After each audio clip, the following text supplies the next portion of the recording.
trips within the country. The office of the First Lady is now limited to 10 staff members.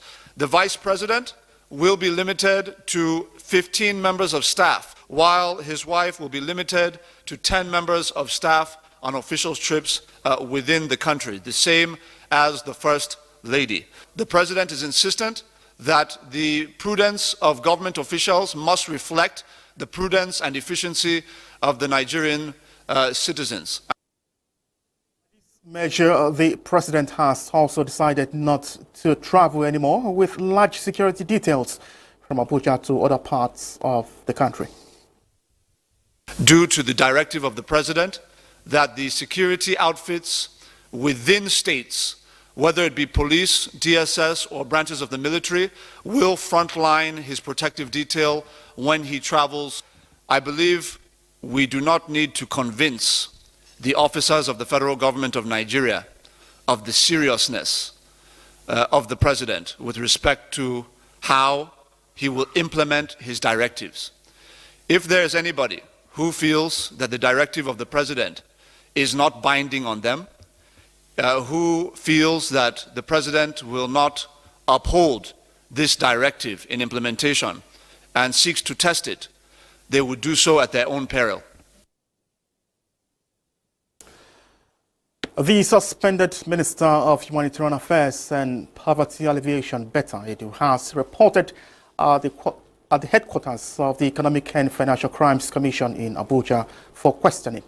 A source at the commission disclosed that the suspended minister arrived at about 11 a.m. Tuesday, following the presidential directives that a full investigation should be conducted over the minister's alleged involvement in the diversion of funds to the tune of more than 500 million naira.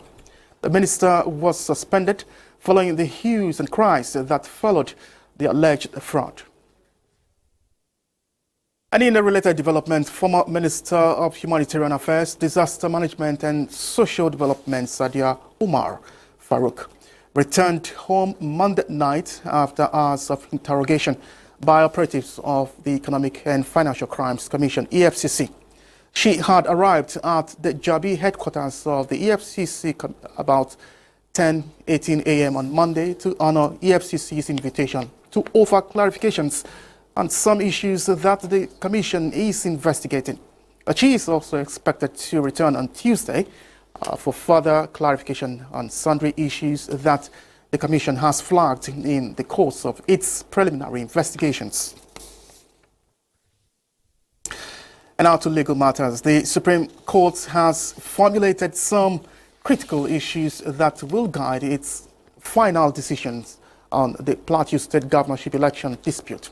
The five-man panel of justices led by Justice John Okoro stated this after the deliberation of counsel in the appeal filed by Governor Caleb Mutfwang, seeking to obtain the Court of Appeal's judgment that gave the victory to his challenger, Natenwe Goshwe of All Progressives Congress.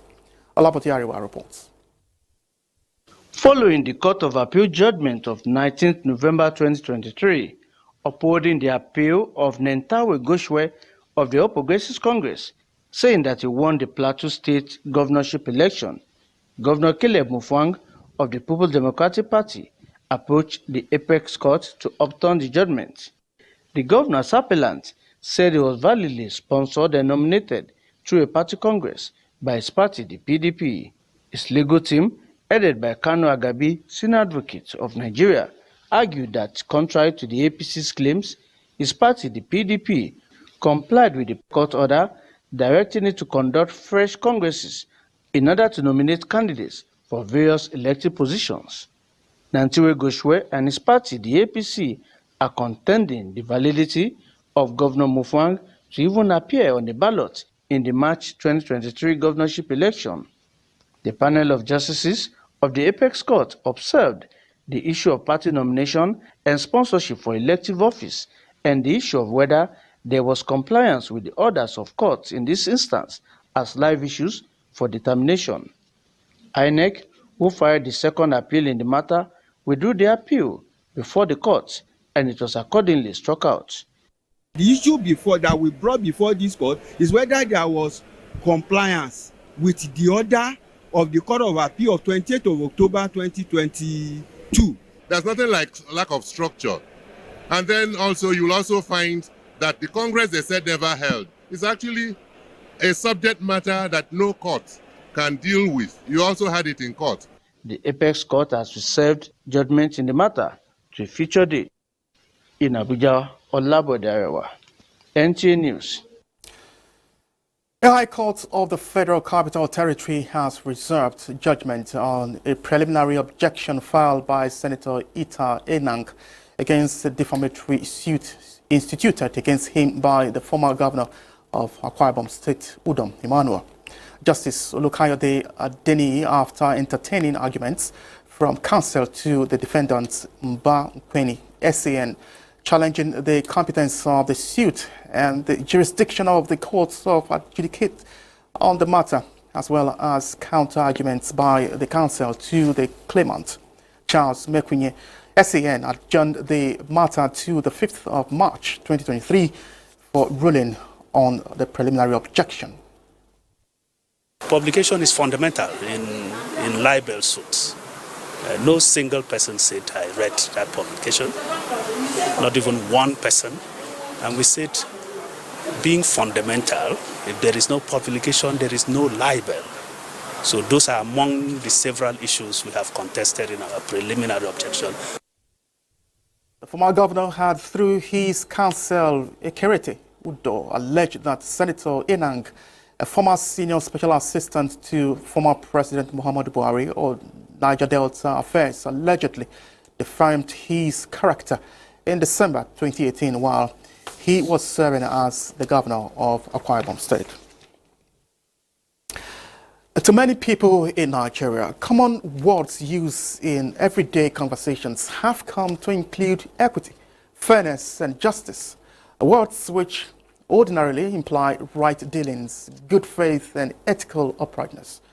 Taking a cue from public yearnings, President Bola Tinubu, in his New Year broadcast, promises a fair deal for all Nigerians, irrespective of class or creed. Olabode Arewa in this report delves into how public support could help the president achieve this goal.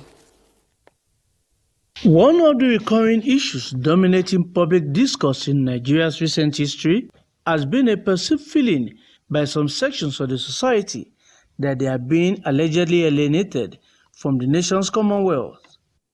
Despite assurances and crucial steps taken by past administrations to assuage such feelings in the citizenry by providing them with dividends of democracy, among other tokens of good governance, a sense that government at all levels is purportedly far from the people persists in the minds of some critics. But President Bola Tinubu says his interactions with different segments of the populace has made him to understand their needs with the readiness to build a nation based on fairness, equity, and justice. We will work diligently to make sure every Nigerian feels the impact of their government, the economic aspirations, and the material well-being of the poor, the most vulnerable, and the working people shall not be neglected. Many believe that this promise under the Renewed Hope agenda could be fulfilled if those entrusted with promoting the concepts of equity and equality before the law effectively play their parts. Our attitude needs to change before Nigeria can get better. And for there to be discipline, there must be justice and equity. There must be deterrence to crime. For as long as people have unfettered and unhindered access to the courts, then there is a semblance of equity and justice, meaning where rights are infringed, people know where to run to. So if we must have equity and justice, then the people's confidence in the judiciary, in the law courts, must be rekindled. Most importantly, political observers believe that most Nigerians have an abiding faith that the nation's future is bright and noble. All it requires for greatness to be unveiled is a collaboration by all towards reaching this goal of making Nigeria great again. Olabode Arewa, NTA News. From Nigeria now we take you to Niger, where the military tribunal on Monday granted the provisional release from house arrest of son of the ousted president of Niger, Mohamed Bazoum. Salem Bazoum has been in detention at the presidential residence with his parents since his father was toppled during a military coup in July 26, 2023. Comfort Fashion reports. The coup, one of the 8 in West and Central Africa since 2020, was widely condemned, leading to sanctions from the Economic Community of West African States, ECOWAS, prompting widespread calls for Bazoum's release and a return to democratic rule. Bazoum and his son were indicted after the July 26 coup. Salem was charged of conspiracy with the aim of undermining the authority or security of the state. Salem Bazoum has, however, been given provisional release after having been held with his parents since the presidential guard took over power. The documents add that it was up to him to respond to justice as soon as he is required to do so. Salem Bazoum left for Togo after mediation efforts by regional leaders, which led to his release. According to the tribunal statements, Togo and Sierra Leone had been involved in mediation efforts to secure the release of the ousted president's son. Last month, the Court of the West African Regional Bloc, ECOWAS, ruled that the Bazoum family detention was arbitrary and ordered their release and the reinstatement of Bazoum as president. Head of the junta, General Abdurrahman Tiani, however, ignored the ruling and said that transition to civilian rule will take 3 years. The new military regime has also distanced itself from Niger's close European partners, notably France, and has drawn closer to 2 of its neighbors, Mali and Burkina Faso, which after recent coups are also run by militaries. Comfort Fashion, NTA News. Meanwhile, Nigeria's Minister of Foreign Affairs, Ambassador Yusuf Maitama Tugar, has commended the release of former President Mohamed Bazoum's wife and son from house arrest by the National Council for the Safeguard of the Homeland, the ruling junta in Niger. A statement by the media aide of the Minister of Foreign Affairs, Tugar Al-Qasim Al-Qadri, says Yusuf Tugar, who is also the chairperson of the Mediation and Security Council, said it is a logical step in bringing normalcy back to the country and the region in general. The minister calls on the government led by General Abdurrahman Tiani to hasten the release of Mohamed Bazoum from custody and allow him fly to a third country as a step towards further talks on lifting sanctions and to initiate the transition to constitutional rule in the interest of peace and stability in Niger as well as the region. You're still watching the news on NTA International. We'll take a break now. Please stay with us. Thank you for staying with us. And in France, Gabriel Attal has been named the Prime Minister as Emmanuel Macron aims to revive his presidency with a new government. He replaces Elizabeth Borne, who resigned after 20 months in office. And Kolo Mohammed tells us more. Gabriel Attal, 34, he is the youngest prime minister in modern French history. All is necessary to revive his government's political impetus after a series of protests over controversial policies and legislative defeats. His government suffered a significant defeat on a key piece of immigration legislation in December, which was widely seen as a moment of crisis. Kolo Mohammed, NTA News. Now, the World Bank is working to reduce the time it takes to get financing projects started as part of a push to speed up and scale up the 79-year-old development lender. Kolo Mohammed again reports. At present, it takes 27 months on the average before the first dollar is released, World Bank Chief R.J. Banga said in an interview at the bank's headquarters. In the past 7 months, since the 64-year-old has made some big changes, altering the development lender's mission statement to include a reference climate change. Other changes include setting up a private sector advisory body to recommend solutions to addressing the barriers to private sector investment in emerging markets. He has also explored new ways to sweat the bank's existing balance sheet in order to boost lending capacity without additional funding from donor countries. When we said we'd put 45% of our money into climate, it's still 45. The other 55 is into everything else. And that 45, half would go to adaptation, half to mitigation. That kind of pronouncement of policy is very reassuring to all involved. It's reassuring to the receiving countries because they feel half of the 45 will still come to what are their principal causes, and the other 55 is still available. The donor countries feel that half of the 45 is going towards mitigation in the developing world, which is what they also want to see. On January 3rd, Banga repeated a previous pledge to fix plumbing of the World Bank and said plans are on to create the credibility needed for the developed world to increase its capital investments in the bank. This, he said, is coming on stream by allowing the stance of the donor nations complement those of the receiving nations. Kolo Muhammad, NTA News. Khalil Mohammed also reports that European Union nations have been reviewing how they fared last year in the fight against irregular migration into Europe. He also reports that Italian Prime Minister Giorgia Meloni said she hopes that EU members work closely in the fight. Italian Prime Minister Giorgia Meloni was elected largely on a promise to reduce mass immigration into Italy. The results are not what Italians hoped to see, as the number of people that arrived in boats from North Africa surged by over 70,000, according to records from the Interior Ministry. It is a European challenge, and it needs a European answer and solution. With 8,500 people arriving in the last 3 days this year on the tiny island of Lampedusa, Prime Minister Meloni further demanded the European Union to do more to help relieve the pressure.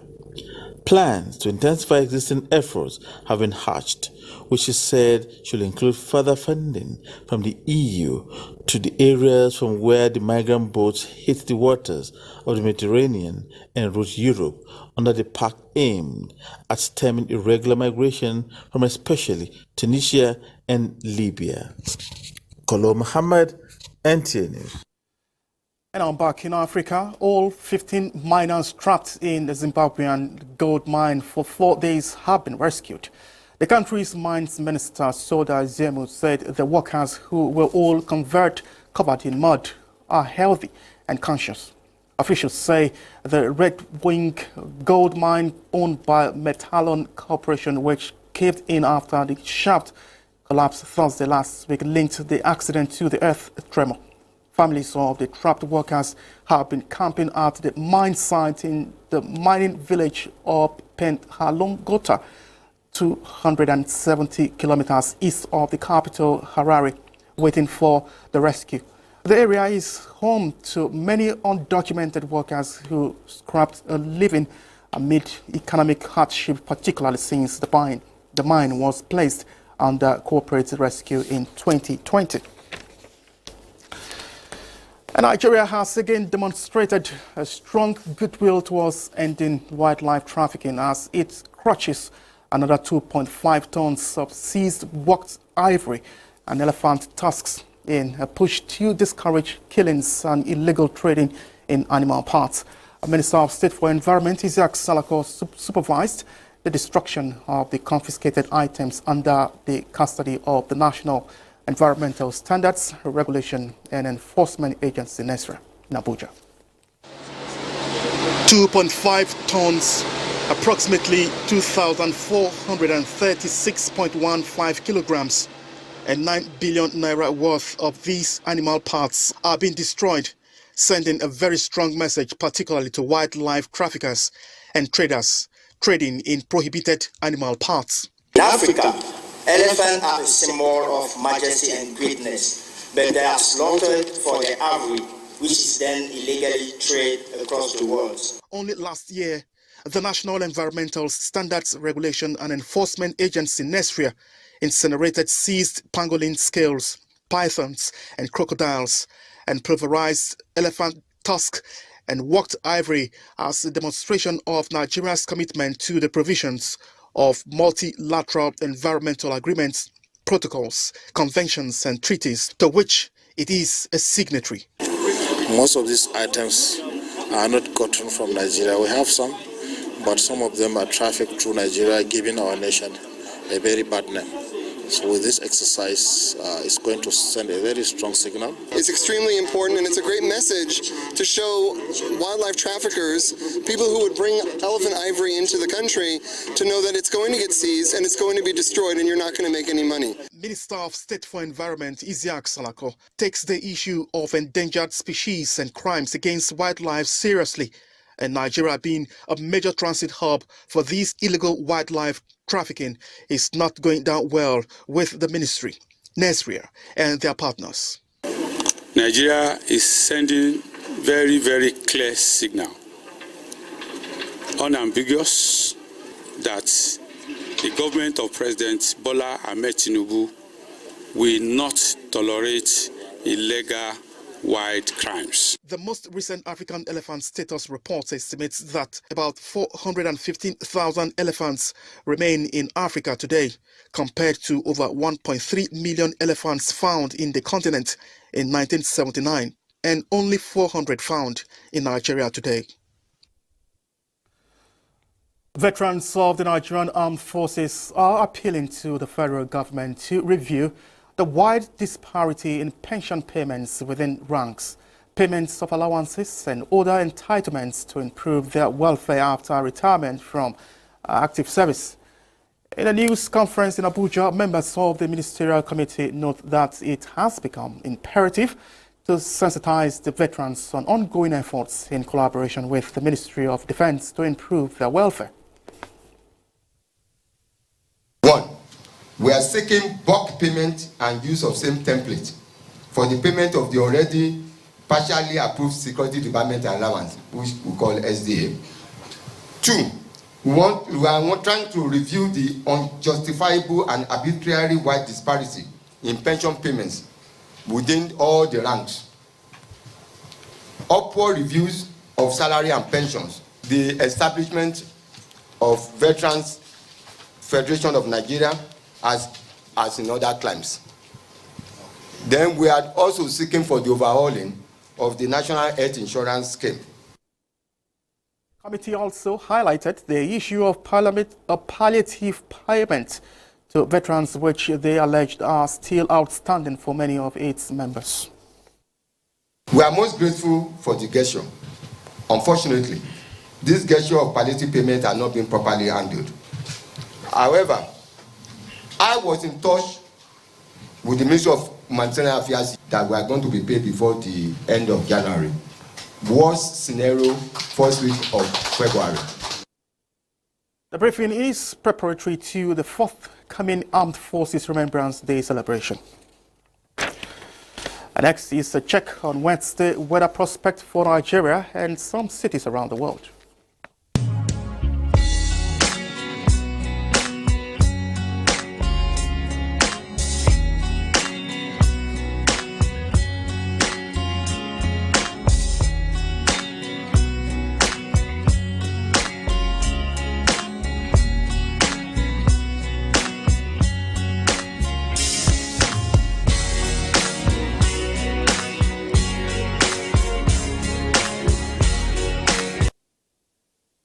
This is where we end the news. Many thanks for being part of it. I am Charles Alpha. My sign language interpreter has been Shegun Ajay. Thanks for watching.